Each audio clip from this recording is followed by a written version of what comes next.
لا ضرر ولا ضرار የሚለው ውስጥ አብሮ መነሳት ያለበት መዘንጋት የሌለበት ነገር ቢኖር ሰዎች በተለያየ መልኩ ጉዳት አንዱ በሌላው ላይ ለመጉዳት ብለው ይበቃቀላሉ ሌላ ላይ ጉዳት ያደርሳሉ ለምሳሌ ወንዶች ምን ያደርጋሉ አንዲትን ሴት መበቀል ሲፈልጉ መጉዳት ሲፈልጉ ይፈታሉ ከፈቱ በኋላ ዒዳዋን ስትጨርስ 3 ሐይድ አይታ ስትጨርስ ከሱ በኋላ ነፃ ነች ሌላ ሰው ማግባት ትችላለች ነገር ግን ዒዳዋ ሊጠናቀቅ ትንሽ ሲቀራት መልሻለሁ ይላል ጥሩ አሁን መልሷል ሲባል አሁንም የተወሰነ ቆይና ፈትቻለሁ ይላል ከዛ አሁንም ዒዳው ሊጠናቀቅ ትንሽ ሲቀረው መልሻለሁ ይላል ሌላ ሰው እንዳታገባ ማለት ነው አንዳንዱ ደግሞ አልፈታም ይልና ነገር ግን ቤቱ እንደሚስት አይደለም ይዛት ሲያሰቃያት ይኖራል ምርር ብላ መውጣት ትፈልጋለች ብትወጣ ደግሞ አልፈታም ይላል ለምን መበቀል ማሰቃየት ነው የሚፈልገው አስለን ሰዎች በትዳር ከሆነላቸው በሰላም ይኖራሉ ካልቻሉ አንዱ ለሌላው ጠላት አይደለም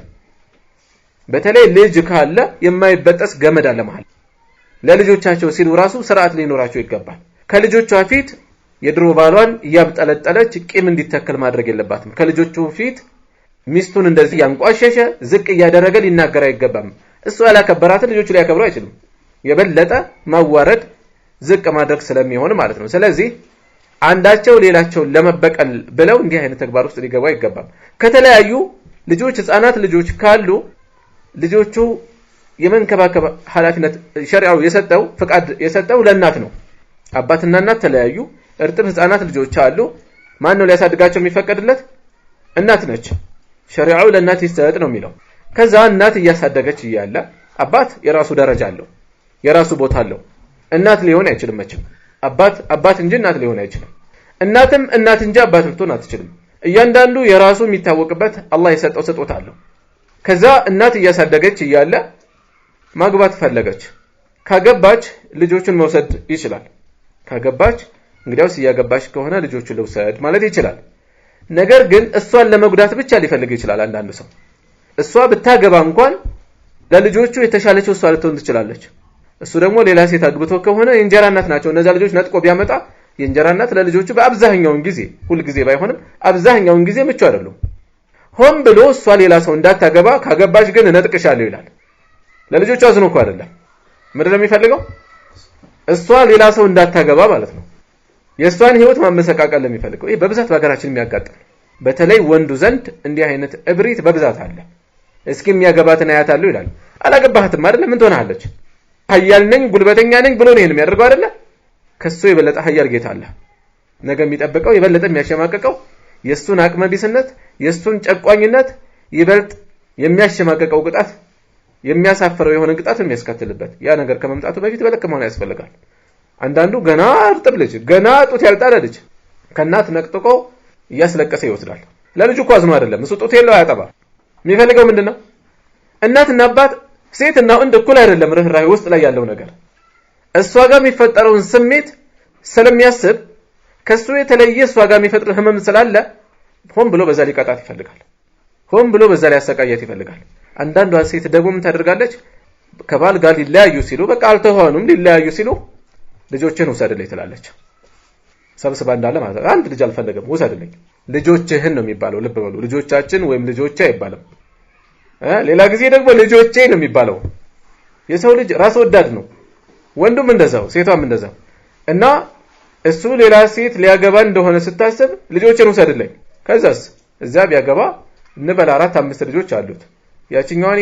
የማንን ዲቃላ ነው የሚሸከመው ብቻ የምትመጣ ከሆነ ሰይ ካልሆነ ግን እኔ እነዚህን አልሸከም አልይዝም ትላለች ወይም ደግሞ ይይዛል ልጆቹ ይሰቃያሉ የሱም ትዳር የከፋ ይሆናል የተመሰቃቀለ ይሆናል በዛ ማሰቃየት ልጆቿን መበቃየት አደርጋቸዋለች ማለት ነው እሱን መበቃያ እነዚህ ነገሮች መጠቅሳቸው በአገራችን በሰፊው የተለመዱ ናቸው አላህ ከጠበቀው ውጪ በብዙ ቤት የሚገጥሙ ነገሮች ናቸው በራስ በቤታችን ወይም በጎረቤት ወይም በዘመድ ብዙዎችን የምናያቸው ይመስለኛል لا ضرر ولا ضرار እነዚህ ነገሮች በአጠቃላይ የሚኮንን حرام እንደሆኑ የሚያሳስብ መልእክት አለው ማለት ነው والله اعلم ሚለው ከጮኛ ነበረችኝ ነው ሚለው ያው እንግዲህ በሸሪዓዊ መልኩ ከመጋባታችን በፊት ግንኙነት ነበርንና አሁን ነው ለአንድ ሁለት ልጆች ወልደናል ከጋብቻ በፊት አው ተጋብተው አንድ ከጋብቻ በፊት ግን ግንኙነት አለን አሁን እሱን ነገር እንዴት ነው ማስተካከል የምንችለው? አሁንም አብረው ነው ያሉት ማለት ነው። በጣም ያሳዝን ነው። እንግዲህ ሙስሊም ተብሎ እንደዚህ አይነት የማይጠበቅ ነገር ነው። ከጋብቻ በፊት ያው እንግዲህ የታወቀ ነው፣ ሐራም ነው። ከዛ ከጋብቻ በፊት ያለው ዝሙት ነው። ከዛ ሲጋቡ በስርዓቱ ተጋብተው ከሆነ ተጋብቻ ወዲህ ያለው ህጋዊ ሊሆን ይችላል። ምክንያቱም ያንን ተጋብቻ በፊት የነበረ ግንኙነት ያላቸው ሰዎች ሳይጋቡ በፊት ተለያይተው መቆየት አለባቸው። ቢያንስ 3 ደም እስከምትጨርስ ድረስ ማለት ነው። ያን አጣርታ እንደገና በስርዓቱ ተጋብተው ከሆነ ተተጋቡ ወዲህ ያለው ያው ህጋዊ ሆነዋል ማለት ነው። ያን ሳያደርጉ ደግሞ አንዳንዶቹ ዝም ብለው ዛሬ አብረው አድረው ወይም በሳምንቱ የሚጋቡም አሉ። ያ ደግሞ ስህተት ነው ራሱ። ምክንያቱም ሐራምና ሐራምን መቀላቀል የለበትም፣ ገደብ መኖር አለበት። ለዚህ በምን መልክ እንደተጋቡ ያው አልተገለጸም። አው እሱ የሚለው ምንድነው ያው ከግንኙነቱ በኋላ ኒካ አደረግን ነው የሚለው እና ኒካው በተደረገበት ወቅት እሷ ጸንሼ ነበር የሚል ጥርጣሬ አነሳች ነው የሚለው። ስለዚህ ስህተት ነው። ጽንስ ካለባት በዛ ሰዓት ብቻው ራሱ ህጋዊ አይደለም እና አሁንም ማስተካከል ከፈለጉ ማስተካከል፣ ተለያይተው 1-3 ደም እስከሚጨርስ ሲቆዩና እንደገና ማደስ አለባቸው ለወደፊቱ የተሻለ እንዲሆን ማለት ነው እንጂ ዝም ብሎ ዝፍቃጡ ሙቃ ነው እንደፈለጉ ዝም ብሎ ሳይጠይቁ ነው እንትን የሚሉት ማለት ነው።